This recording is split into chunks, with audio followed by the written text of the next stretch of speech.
Bismillahirrahmanirrahim. Assalamualaikum warahmatullahi wabarakatuh. Solusi belajar mudah bersama PB di sini. Ayo kita niatkan belajar hari ini ya. Semoga mendapatkan ilmu yang bermanfaat di dunia wal akhirah. Amin Allahumma amin. Oke anak, kali ini kita masuk ke tema yang kedua ya. Kalian siapkan buku tema yang kedua yang berjudul Persatuan dalam Perbedaan. Di hari ini, di hari Selasa, di tanggal 10 Agustus 2021, Pak Budi ucapkan selamat tahun baru ceria ya. Semoga di tahun ini semua diberi kesehatan, sukses ya, dan lebih baik daripada tahun sebelumnya, terutama dalam hal peningkatan amal dan ibadah. Oke? Di tema yang pertama yaitu rukun dalam perbedaan. Di pembelajaran yang pertama ya, yaitu ada materi pelajaran hari ini yaitu bahasa Indonesia, IPS, IPA, dan matematika. Yuk kalian siapkan buku dan tulisnya, kalian catat manakala nanti ada informasi yang penting agar selalu diingat. Tujuan pelajaran untuk hari ini yaitu bahasa Indonesianya nanti Pak Budi harapkan kalian mampu menyebutkan dan mengembangkan informasi penting menggunakan aspek apa, di mana, kapan, siapa, mengapa, dan bagaimana yang dituangkan dalam peta pikiran ya. Kemudian untuk IPS nanti Pak Budi harapkan kalian mampu menyebutkan makna proklamasi kemerdekaan dengan benar. Untuk IPA-nya Pak Budi harapkan kalian mampu menyebutkan dan menulis laporan tentang ciri-ciri tumbuhan terkait habitatnya. Dan untuk matematikanya nanti kita awali hari ini yaitu dengan bab baru ya, yaitu tentang lingkaran. Di materi hari ini mengidentifikasi unsur-unsur lingkaran. Ayo kita siapkan. Bismillahirrahmanirrahim.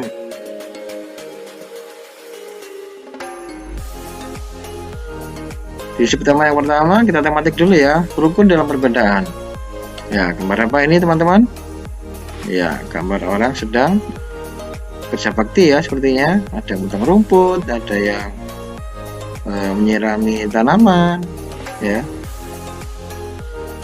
Manusia adalah makhluk sosial menurut ahli Yunani yaitu Aristoteles ya. Makhluk sosial itu istilahnya dalam bahasa Yunani itu zoon politikon ya. Sebagai makhluk sosial, manusia tidak dapat hidup sendiri tanpa bantuan orang lain ya, ini jelas ya. Contoh saja misalkan makanan yang kita makan, beras ya, padi, itu dari mana ya, coba kalian sendiri coba yang menanam belum tentu ya. Ya makanya itu kita butuh petani. Baju yang kita pakai ya, baju yang kita pakai ini ya, kita butuh penjahit ya. Walaupun mungkin orang tamu penjahit, tapi kan hal yang lain juga pasti butuh orang lain ya kan. Tuh. Meskipun di dalam masyarakat terdapat keragaman adat istiadat dan kebiasaan, mereka harus selalu menjaga kerukunan agar tercipta hubungan yang harmonis. Ya, tentu saja ya, kita harus hidup rukun ya. Kalau rukun, apa yang kita rasakan? Enak ya, semua bahagia ya, tidak ada emosi ya, teriak-teriak dan sebagainya. Oke, kita mulai di bahasa Indonesia ya. Ayo membaca dulu ya, membaca teks tentang peristiwa proklamasi. Bacalah teks bacaan tentang proklamasi yang ada pada buku siswa kamu di halaman 2 ya. Jadi baca dulu, dipahami. Setelah itu melengkapi peta pikiran ya. Nah, dari teks tadi teman-teman kalian buat ya, melengkapi berdasarkan peta pikiran ya. Apa, mengapa, siapa, bagaimana, kapan, dan di mana. Artinya apa ya, peristiwa apa yang terjadi ya kan, atau apa judul teks tadi, bisa juga ya tentang apa, mengapa ya. Ya untuk mendukung ini Pak Budi beri sedikit tambahan wawasan ya, nanti dikerjakan yang peta pikirannya ya. Menulis kalimat pertanyaan ya. Kata tanya adalah kata yang digunakan untuk menanyakan sesuatu. Berdasarkan jenis dan pemakaiannya, kata tanya dibedakan seperti berikut ini ya. Yang pertama apa? Yaitu untuk menanyakan kata benda, bukan manusia loh ya. Kata benda. Contohnya, apa isi teks proklamasi? Nah, apa judul teks bacaan di atas ya, itu ya. Dan yang kedua bagaimana, yaitu untuk menanyakan cara ya. Contoh, bagaimana cara mengibarkan bendera ya, bagaimana cara menanam tanaman, nah seperti itu. Yang berikutnya, di mana, kemana, dari mana. Ini untuk menanyakan tempat ya, menanyakan tempat. Contoh ya, di mana Pak Karno membacakan teks proklamasi pada tanggal 17 Agustus 45 ya, seperti itu. Yang keempat, kapan, untuk menanyakan waktu ya, kapan Indonesia merdeka. Nah, kemudian siapa, untuk menanyakan nama orang ya, siapa yang membacakan teks proklamasi. Kemudian berapa, untuk menanyakan jumlah, berapa harga cenderamata itu juga ya. Yang ketujuh, mengapa, untuk menanyakan sebab atau alasan. Contohnya, mengapa harga kain batik mahal ya, atau mengapa teks proklamasi ya, kalau berkaitan dengan proklamasi ya, mengapa teks proklamasi dibacakan. Nah, itu ya, nanti kalian lengkapi peta pikiran tadi ya teman-teman. Nah, ini contohnya untuk membantu kira-kira hal apa yang akan kalian tulis di peta pikiran tersebut. Oke, bisa ya. Kita lanjut ke mana dulu ini ya, IPS ya. Membaca naskah proklamasi ya. Pernahkah kalian membaca teks proklamasi teman-teman ya? Ayo kalian baca ya, proklamasi gitu ya. Itu kalau di Monas itu ya, ada suaranya Pak Karno. Juga ada kalau di Jogja itu ada di Monumen Jogja Kembali ya. Bentuknya tuh seperti kerucut itu monumennya ya, bangunannya seperti kerucut ya. Di paling atas itu ya ada ruang aula agak besar ya, terus di situ backsoundnya itu ya ini tentang Pak Karno membacakan teks proklamasi. Ingin dengar? Ayo kita dengarkan dulu ya. Pak Karno membacakan teks proklamasi pada saat itu di Jalan Pegangsaan Timur nomor 56 tahun 45. Proklamasi. Kami, bangsa Indonesia, dengan ini menyatakan kemerdekaan Indonesia. Hal-hal yang mengenai pemindahan kekuasaan dan lain-lain diselenggarakan dengan cara saksama dan dalam tempo yang sesingkat-singkatnya. Jakarta, 17 Agustus 1945, atas nama bangsa Indonesia, Soekarno Hatta. Nah, menarik bukan teman-teman? Kalau mendengarkan suaranya Bung Karno itu ya, merinding ya sepertinya ya. Itu auranya pemimpin seperti itu ya. Artinya Pak Karno itu memang sangat luar biasa beliaunya ya. Selanjutnya, ayo menulis ya. Makna proklamasi. Nah, apa makna proklamasi kemerdekaan menurut kalian? Selanjutnya, tulislah paling sedikit 3 makna proklamasi kemerdekaan ya.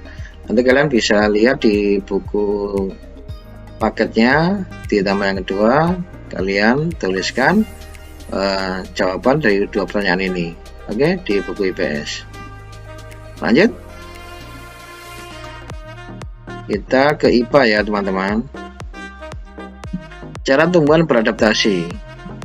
Amatilah dan catat sebanyak mungkin ciri-ciri tumbuhan dan cara beradaptasinya. Kemudian buatlah tabel di bawah ini.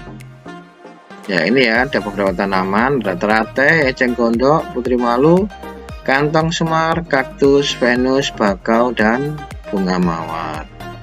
Hasil pengamatan, ciri-ciri fisik ya, cara hidup, cara beradaptasi, dan kesimpulan. Contoh ini teratai ya teman-teman. Ya, ciri-ciri fisiknya adalah batang berongga ya kan. Kemudian memiliki daun lebar dan tipis serta tidak mudah basah. ya, walaupun ya dia di air ya, tapi daunnya itu tipis ya, intinya dan tidak mudah basah, padahal di air ya. Kemudian memiliki akar pendek dan berserat ya, sehingga dia akarnya itu menancap di dasar, biasanya di kolam atau di rawa-rawa gitu ya. Cara hidupnya di mana? Di air ya, teratai itu ya. Kemudian cara beradaptasi memiliki daun yang lebar untuk memudahkan proses penguapan. Jadi karena dia hidupnya di air, jadi daunnya itu lebar sehingga untuk mempercepat penguapan. Karena tanaman kalau istilahnya di air, maka dia harus mempercepat penguapan. Beda dengan tanaman yang ditanam di tanah, tanaman jati misalnya pohon jati ya. Kalau musim kemarau seperti ini, dia akan menggugurkan daunnya. Karena untuk apa? Untuk memperkecil penguapan ya, karena dia butuh air ya kan. Kalau yang pohon jati itu namanya meranggas ya. Nah, kalau di air ya kan dia banyak air, maka oleh Allah dia diciptakan mempunyai daun yang lebar dan tipis sehingga untuk mempercepat penguapan itu, sehingga ya, metabolisme di dalam tanaman itu bisa berlangsung hidup dan berlanjut terus ya. Nah, nanti kalian buat seperti ini, tanaman yang lainnya kalian pilih satu saja dari beberapa tanaman, kecuali teratai ya, teratai kan sudah pasti dijawab di sini. Nanti kalian buat kesimpulan juga. Misalkan kalian, Pak saya suka eceng gondok lah, kalian identifikasi ciri-ciri fisiknya bagaimana, cara hidupnya, cara beradaptasinya bagaimana, dan kesimpulannya. Pak saya suka putri malu, kantong semar, kaktus, venus, bakau, atau mawar. Dipilih satu saja ya teman-teman ya. Tanaman ini kalian buat tabel, ciri fisiknya bagaimana, kalian uraikan, cara hidupnya di mana, cara beradaptasinya bagaimana ya. Kemudian kalian buat kesimpulan. Pak kalau saya ngerjakan 2 tanaman boleh? Loh tambah sip ya. Pak saya ngerjakan semuanya, wah tambah mantap ya. Artinya ini untuk siapa? Bukan untuk Pak Budi ya, untuk kalian. Semakin kalian mengerjakan, semakin banyak wawasan atau pengetahuan yang kalian dapatkan. Oke? Saya nanti dibuat tabel seperti ini ya. Minimal 1 tanaman. Oke, minimal ya. Lanjut. Ya, melengkapi laporan. Lengkapilah laporan di bawah ini ya. Nah, ini Pak Budi sudah siapkan, ada 2 jenis tanaman ya. Nanti kalian tinggal melengkapi saja ya. Melengkapi kata atau paragraf yang rumpang ini. Teratai hidup di mana ya? Teratai berdaun di titik dan di titik ya. Ini dilengkapi, disalin ulang ya, dan dilengkapi dengan kata yang tepat ya. Jadi bukan hanya titik-titiknya saja, artinya kamu misalkan ini di air, kamu teratai air, terus apa, enggak, tapi tulis semuanya ya. Ditulis semuanya paragraf ini. Oke, itu untuk IPA-nya. Oke, tematiknya tadi apa? Bahasa Indonesia. Bahasa Indonesia. Tadi apa tugasnya? Ya, peta pikiran ya. Menggunakan kata tanya apa dan sebagainya tadi ya. Kemudian untuk IPS-nya tadi apa ya, melengkapi makna proklamasi ya. Tuh, untuk IPA-nya ada 2 tabel dan melengkapi laporan. Oke, sekarang kita lanjut ke matematika. Kalian siapkan buku paket matematika ya, dan buku tulisnya. Oke, gambar apa ini teman-teman? Ya, biang lala ya, ini bahasa Indonesianya ya. Biasanya di pasar malam ya. Atau di mana itu? Dulu ada di Surabaya Karnival ya, BNS ya, Batunas Spektakuler juga ada ya. Pasar malam ini sering ada kalau ini. Kemudian ini apa ini? Ya, hula hoop ya. Bisa mainkannya ini anak-anak? Bisa ya. Pak Beli dulu juga bisa main ini. Sekarang ya nggak bisa karena banyak timbunan lemak ini di sini perutnya ini lah. Lanjut, ini gambar apa? Ya, roda ya. Selanjutnya ini gambar apa teman-teman? Ya, ini rebana ya. Rebana. Ini kalau orang Tawang Sari namanya ecek-ecek ini ya. Bahasa Indonesianya apa ini ya? Tamborin ya, tamborin. Ya. Dari kelima gambar ini bentuknya seperti apa ya teman-teman? Kotak. Ya, lingkaran ya. Oke. Sekarang kita masuk ke bab 2 di lingkaran ya. Ayo simak baik-baik ya. Pak Budi ingin kalian lebih konsentrasi dan fokus ya. Karena ini awal untuk memahami tentang lingkaran. Ya, hal-hal yang berkaitan dengan lingkaran. Apa yang dimaksud dengan lingkaran? Ya, yes, pokoknya bunder loh Pak ya, bunder ser lingkaran ya, bunder. Iya itu bagus itu, sip. Ya. Tapi apakah sebenarnya lingkaran itu ya? Lingkaran merupakan kumpulan titik-titik pada bidang datar yang jaraknya sama terhadap satu titik tertentu ya. Jadi kumpulan titik-titik pada bidang datar yang jaraknya sama terhadap satu titik tertentu. Kumpulan titik-titik ini loh. Ya ini ya. Ya unsur-unsur lingkaran ya. Kita sekarang mau belajar tentang unsur-unsur lingkaran dulu sebelum nanti masuk luas, keliling dan sebagainya ya. Ini harus tahu dulu, dipahami, konsepnya dimasukkan di sini sehingga untuk melangkah ke pelajaran materi berikutnya insya Allah nggak ada kesulitan. Ini penting ya Pak Budi sampaikan, walaupun mungkin kalian sudah banyak yang tahu, tapi Pak Budi ulang lagi, Pak Budi perdalam lagi. Yang pertama,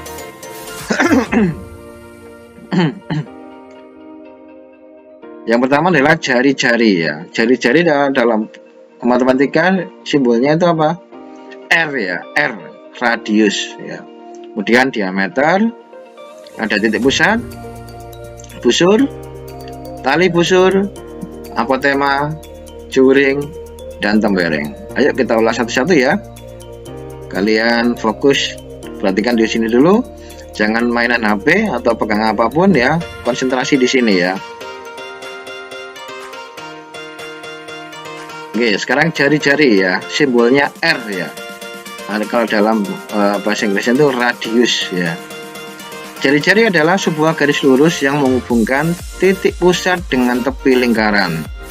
Atau juga bisa dikatakan sebuah garis yang menghubungkan antar titik pusat dengan titik lengkung pada keliling lingkaran. Panjang jari-jari lingkaran adalah setengah panjang diameternya. Ya, ini ya. Nah, ini gambar. R-nya ini adalah jari-jari. Nggak harus lurus seperti ini ya. Bisa saja pokoknya dari pusat itu ke tepi lingkaran, bisa saja tarik ke sini atas ya kan. Ke atas juga boleh. Serong ke sini juga boleh, ke kiri juga boleh, ke bawah juga boleh. Artinya dari titik pusat ya ke tepi lingkaran ya, ke tepi garis lingkaran ini. Ya tengah ke tepi itu namanya jari-jari. Jari-jari. Rumusnya adalah R sama dengan 1/2 kali D ya. Tadi kan setengah panjang diameternya. Jadi jari-jari itu setengah dikalikan diameternya atau setengahnya diameter gitu aja gampangannya ya. Diameter itu apa sih? Ya simbolnya D kecil ya. Diameter lingkaran adalah sebuah garis panjang lurus yang menghubungkan antara dua titik pada keliling lingkaran yang melewati titik pusat lingkaran ya. Nah, jadi seperti ini ya. A dan B ini adalah diameternya. Pokoknya garis lurus seperti ini ya, garis mendatar, bisa saja miring ya, seret gini boleh, bisa saja tegak lurus atau berdiri boleh ya, nanti hanya untuk memudahkan saja. Jadi dari tepi ke tepi lagi melewati titik pusat ya, jangan keliru loh ya. Nanti ada lagi yang tidak melewati titik pusat. Nah, apa itu namanya? Ayo simak terus ya, fokus. Ya, sehingga rumusnya diameter itu adalah 2 kali jari-jarinya, ya kan? Jadi kalau diameter itu panjang 2 kali jari-jari, ya panjangnya 2 kalinya jari-jari. Oke ya, diingat-ingat, pahami. Lanjut ke titik pusat lingkaran. Titik pusat lingkaran adalah titik yang ada di tengah-tengah lingkaran sebagai pusatnya. Ya, ini contoh ya, P ini ya, titik ini. Ya, Jadi kalau buat lingkaran itu usahakan pakai apa namanya, jangka ya, atau pakai benda yang di sekitar kalian yang bentuknya lingkaran, bisa uang logam, bisa tutup botol ya, dan sebagainya ya. Ya, tengah-tengahnya ini titik pusat teman-teman ya, titik pusat. Jadi jarak ke sini, ke kiri, kanan, atas, bawah ya, itu pasti tengah-tengahnya, namanya titik pusat. Selanjutnya adalah busur ya. Busur ini istrinya Pak Sur ya, bukan ya. Busur lingkaran adalah garis lengkung yang merupakan bagian dari keliling lingkaran ya. Garis lengkung yang merupakan bagian dari keliling lingkaran. Busur pada lingkaran dibagi menjadi dua, yakni busur besar dan busur kecil. Busur besar itu biasanya sudutnya lebih dari 90 derajat, dan busur kecilnya ini kurang dari 90 derajat. Ini busur kecil ya teman-teman. Ini loh, busur itu ini loh. Nah, ini loh garis lengkung ini loh. Seret ini. CD, ini busur kecil CD.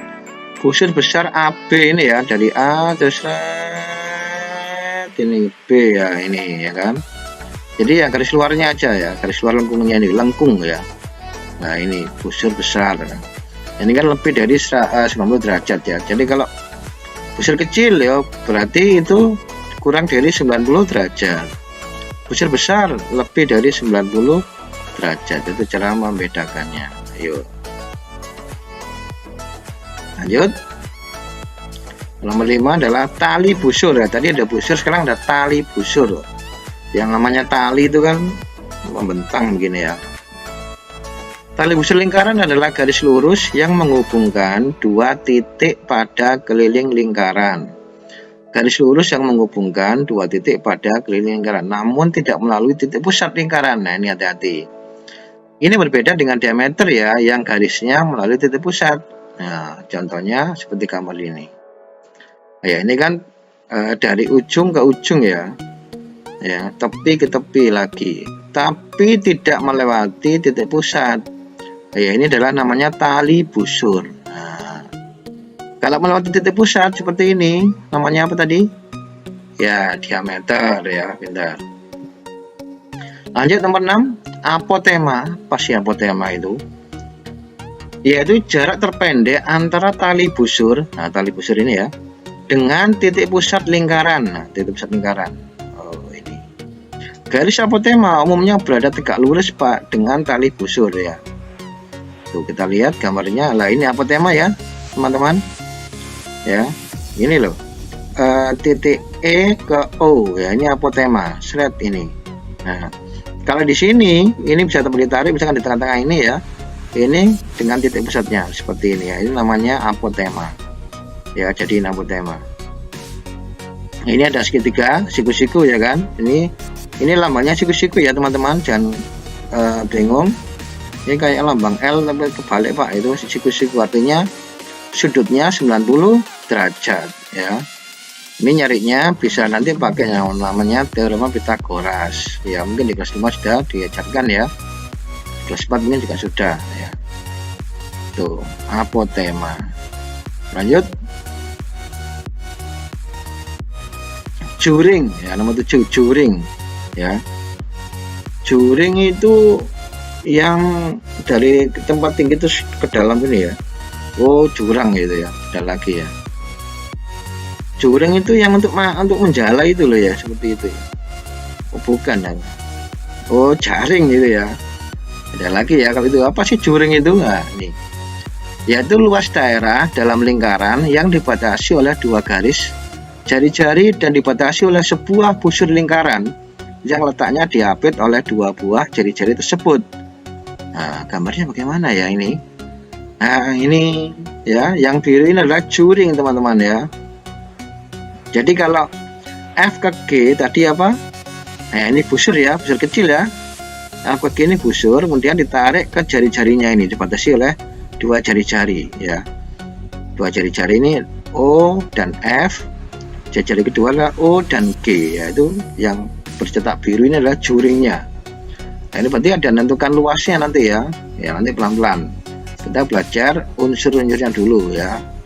Jangan gobo dan gemeter. Lanjut nomor 8, tembereng. Tembereng itu apa lagi ya? Ya, luas daerah yang berada di dalam lingkaran yang dibatasi oleh busur lingkaran dan tali busur lingkaran. Tetap di dalam lingkaran ya. Ini ya tali busur, ini yang kuning ini tembereng teman-teman ya. Yang kuning ini. Kalau A ke D, ya ini adalah busur besar ya. Nah, ini karena lebih dari 90 derajat. Ditarik garis ya tali busurnya sehingga membentuk luas tembereng. Ya, ini nanti juga bisa dicari ya luasnya. Ya apa ini ya tambahan ya? Angel wis. Nah, ayo dipahami sama-sama. Nanti matematikanya cukup mudah. Kalian salin ditulis ulang lagi penjelasan yang Pak Budi sampaikan ya, mulai dari 1 sampai 8 ya. Kalian gambar juga bentuknya lingkaran dengan jangka atau bisa koin logam atau tutupnya botol ya. Pokoknya kalian berlatih buat lingkaran, jangan asal-asalan ya. Karena itu nanti untuk kalian sendiri ya. Semakin kalian terampil ya, insya Allah semakin bisa nanti ke depannya ya. Kalian buat tulisan ya, dicatat lagi di buku tulisnya matematika, disalin yang bagus ya, menggunakan bolpen ya, kemudian dibuat gambar lingkarannya. Syukur-syukur diwarnai seperti ini biar lebih indah ya, dan semangat dalam mempelajarinya. Oke, setelah kalian catat yang rapi, setelah itu kalian lengkapi ya gambar unsur lingkaran berikut ini. Nanti disalin lagi ya, tidak harus dikodai, tapi lengkapilah anak panah ini ya. Ini namanya apa kalian tulis. Ini yang tengah-tengah ini namanya apa, kemudian yang garis biru ini namanya apa, yang ini garis yang ini ya dari titik pusat ke tali busur ini apa ya, ini namanya apa, dan ini namanya apa ya yang ini. Oke, kalian lengkapi ya di buku tugas matematika. Kalian lengkapi semuanya, kalian upload di Classroom, usahakan jangan terlambat. Oh iya, untuk matematikanya yang belum mengerjakan ulangan di kuis segera dikerjakan juga, nanti insya Allah dicek Classroomnya barangkali atau di kuisnya nanti barangkali ada tugas ulangan yang kedua subtema 2 dan subtema 3 ya. Oke, semoga lancar dan bisa memahami pelajaran hari ini. Sekali lagi usahakan jangan terlambat untuk mengerjakan tugasnya biar tidak menjadi beban. Kalau keluar rumah tetap patuhi protokol kesehatan dengan memakai masker, sering mencuci tangan, menggunakan sabun dengan air yang mengalir, dan menjaga jarak. Sehat selalu, selamat tahun baru ya. Terima kasih. Assalamualaikum warahmatullahi wabarakatuh. Dadah.